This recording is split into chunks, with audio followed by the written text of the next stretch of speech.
21 সালের ঘটনা নিয়ে আমার ইলেকশন ড্যামেজ করবার জন্য গত 72 ঘন্টা ধরে একতরফা ভাবে একই নিউজ দেখিয়ে গেছেন।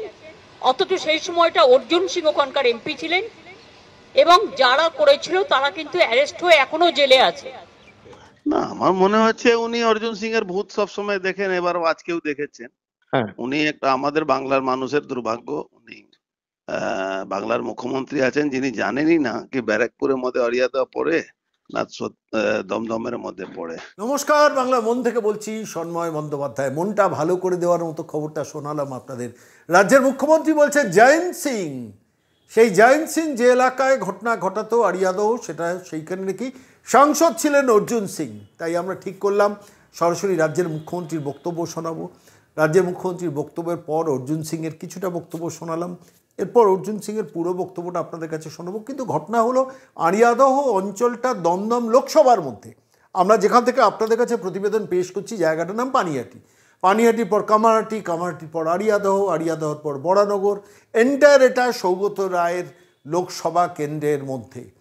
আর পানিহাটির পর সোদপুর, সোদপুরের পর খড়দহ, খড়দহর পর টিটাগড়, টিটাগড় থেকে শুরু হয় এর অর্জুন সিংয়ের যেখানে সাংসদ ছিলেন সেই ব্যারাকপুর লোকসভা কেন্দ্রে। রাজ্যের মুখ্যমন্ত্রী কি জানতেন না? তাহলে রাজ্যের মুখ্যমন্ত্রী বললেন কেন যে অর্জুন সিং সেখানকার সাংসদ ছিলেন?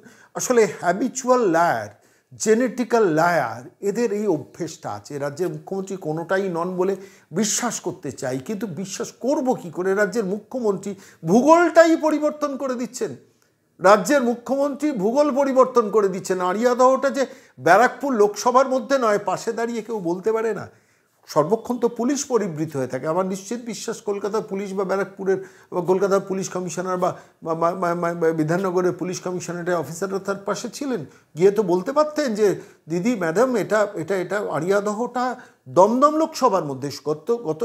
গতকাল আমরা শুনেছি যে আজকেও সারাদিন ধরে সংবাদ মাধ্যমে সেটা শোনাচ্ছে, সৌগত রায়কে জয়ন্ত সিংয়ের কোনো লোক ফোন করে বলেছেন, রাত্রি 3:21 সময় ফোন করেছেন, করে বলেছেন যে এখানে এলে জয়ন্ত সিংকে না ছাড়ালে কিন্তু আমরা গুলি করে খুন করে দেবো।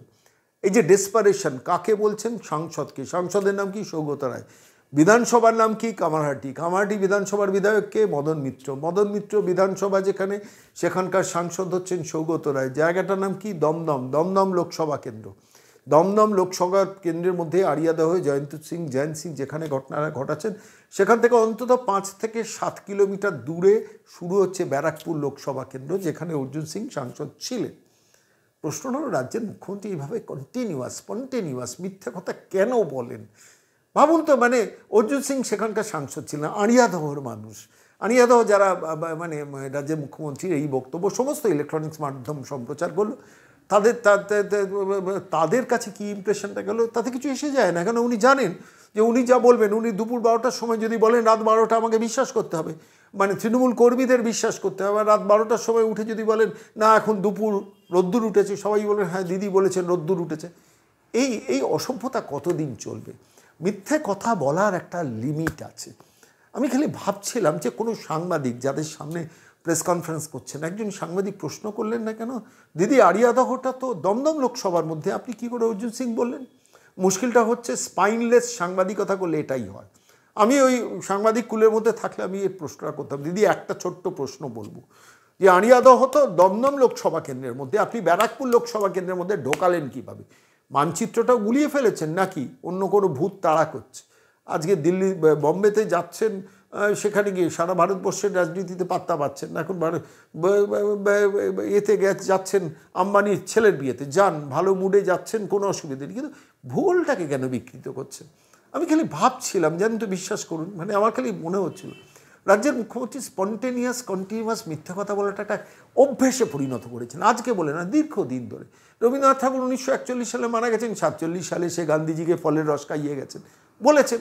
রাকেশ রোশন চাঁদে গেছেন, ইন্দিরা গান্ধী চাঁদে গেছেন, বলেছেন। বাঙালি প্রতিবাদ করেনি, কোনো সাংবাদিক প্রশ্নও করেনি। 1500 কেজির বাচ্চা জন্মেছে, বলেছেন। 1170টা পৃথিবীতে নাকি দেশ আছে, বলেছেন। বিশ্বাস করতে হয়েছে। এভাবে বিশ্বাস করতে করতে করতে করতে করতে বাঙালি না কীরকম হিপনোটাইজড হয়ে গেছে। বিশ্বাস করুন, আমরা এখন রাজ্যের মুখ্যমন্ত্রী যখন মিথ্যে কথা বলেন তখন আমরা অবাক হই না, চমকাই না, কিন্তু বিশ্বাস করুন আজকে একটু চমকালাম। তার কারণ কি, আমাদের যেখানে বাস পানিহাটির একদম উত্তরে দক্ষিণেশ্বরের কাছে আড়িয়াদহ, আর ব্যারাকপুর লোকসভা কেন্দ্র পানিহাটি থেকে পুরো উল্টো দিকে দক্ষিণে, মানে এমেরু ওমেরু। আপনার ধরুন হাওড়ার একদিকে উত্তর কলকাতা লোকসভা কেন্দ্র বা কলকাতা পূর্ব কলকাতা লোকসভা কেন্দ্র। তো যদি গঙ্গার এপাশ আর ওপাশ হয় আপনি মিলিয়ে দিতে পারেন দুটো, বা হাওড়ার সঙ্গে হুগলিকে মেলাতে পারেন। কিন্তু এ দিদি এমনই দিদি যিনি দমদম লোকসভা কেন্দ্রকে ব্যারাকপুরের সঙ্গে মিলিয়ে দিলেন। আমরা কথা বাড়াবো না, শুধু দিদিকে স্মরণ করিয়ে দেওয়ার জন্য এই ভিডিওটা করলাম। আর ছোট্ট করে আরেকবার দিদির বক্তব্য আরেকবার শোনাবো। কিন্তু তার আগে আমার মনে হচ্ছে অর্জুন সিংকে আমি সরাসরি এই ব্যাপারে টেলিফোনে ধরেছিলাম, ব্যারাকপুর লোকসভা কেন্দ্রের প্রাক্তন সাংসদ অর্জুন সিং বললেন, আমি জিজ্ঞেস করলাম যে দিদি কি ভূগোলে গণ্ডগোল করছেন? বললেন না, দিদির অর্জুন সিংয়ের ভূত এখনও দিদিকে তাড়া করে বেড়াচ্ছেন। কি বললেন অর্জুন সিং শুনুন, আর তারপরে অবশ্যই মমতা বন্দ্যোপাধ্যায়ের শেষকালে বক্তব্যটা শুনবেন। আড়িয়াদহে নাকি অর্জুন সিং সাংসদ ছিলেন, কি বলবেন বলুন তো? বলছি, রাজ্যের মুখ্যমন্ত্রী আম্বানির ছেলের বিয়েতে অ্যাটেন্ড করতে গিয়ে এয়ারপোর্ট থেকে দাঁড়িয়ে বললেন যে জয়ন্ত সিং আড়িয়াদহ 2021 সালে যে ঘটনা ঘটিয়েছে তখন সেখানকার এমপি ছিলেন অর্জুন সিং। ভূগোলে গন্ডগোল হচ্ছে কি, আপনার কি মনে হয়? না, আমার মনে হচ্ছে উনি অর্জুন সিং এর ভূত সবসময় দেখেন, এবার আজকেও দেখেছেন। উনি একটা আমাদের বাংলার মানুষের দুর্ভাগ্য, উনি বাংলার মুখ্যমন্ত্রী আছেন যিনি জানেনই না কি ব্যারাকপুরের মধ্যে আড়িয়াদহ পড়ে না দমদমের মধ্যে পড়ে। আসলে শেখ শাহজাহান, জয়ন্ত সিং আর জেসিবি মতন লোকরা প্রত্যেক পাড়ায় পাড়ায় উনি তৈরি করে দিয়েছেন। আপনি যদি চলে আসুন ব্যারাকপুর পুলিশ কমিশনারের অফিস থেকে, পুলিশ কমিশনারের অফিসের বাইরে টোটো চলে, অটো চলে, জুয়া চলে, সাট্টা চলে, মদ বিক্রি হয়। তা এটা উনি গুলিয়ে ফেলছেন কি 21-এ কিন্তু উনি মুখ্যমন্ত্রী আবার হয়েছিলেন, আবার পুলিশ মন্ত্রীও উনি ছিলেন। তা 21-এ উনি মুখ্যমন্ত্রী ছিলেন, পুলিশ মন্ত্রী ছিলেন। আর জয়ন্ত সিং হলে উনি আমার সঙ্গে জুড়েছেন, আসলে আমি বুঝতে পারছি। আসলে জয়ন্ত সিং না, জয়ন্ত যাদব আছে, তো উনি ওটাকে জুড়িয়ে দিলেন আমার উপরে। তাই আমি একটাই প্রশ্ন, কি তখন কি মুখ্যমন্ত্রী আমি ছিলাম না পুলিশ মন্ত্রী আমি ছিলাম, কি উনি এটা বলে দিলেন? আমি কি ওখানকার এমপি ছিলাম? বাংলায় 5,000 এখন তাড়া করছে, অর্জুন সিং এর ভূত উনা তাড়া করছে। 5,000 লোকের বাড়ি লুট হয়েছিল, তার মধ্যে 40 জনের উপরে খুন হয়েছিল।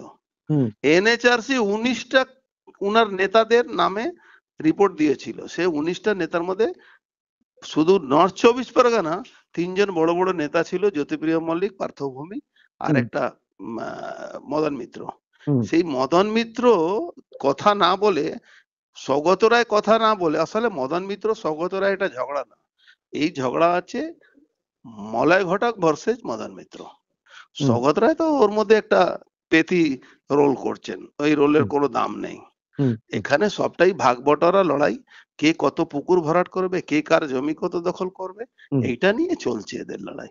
আর উনার কথা ছেড়ে দিন, ওনার দুধ ভাত আছে। উনি কখনো আম্বানিকে গালাগালি করেন, কখনো আডানিকে গালাগালি করেন, আর তার বিয়ে বাড়িতে চলে যাবেন। উনি যা করবেন সবটাই ঠিক, অন্য লোক করলেই সেটা ভুল।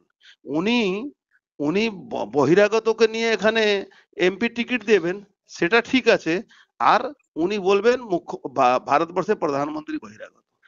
এই ধরনের রাজনীতি বাংলায় যতদিন মানুষ সহ্য করবে উনি এটা অত্যাচার চালিয়ে যাবেন। যেদিন বাংলা মানুষ রিয়েক্ট করবে সেদিন খুঁজে পাওয়া যাবে না। 21 সালের ঘটনা নিয়ে আমার ইলেকশন ড্যামেজ করবার জন্য গত 72 ঘন্টা ধরে একতরফা ভাবে একই নিউজ দেখিয়ে গেছেন। অথচ সেই সময়টা অর্জুন সিং ওখানকার এমপি ছিলেন এবং যারা করেছিল তারা কিন্তু অ্যারেস্ট হয়ে এখনো জেলে আছে।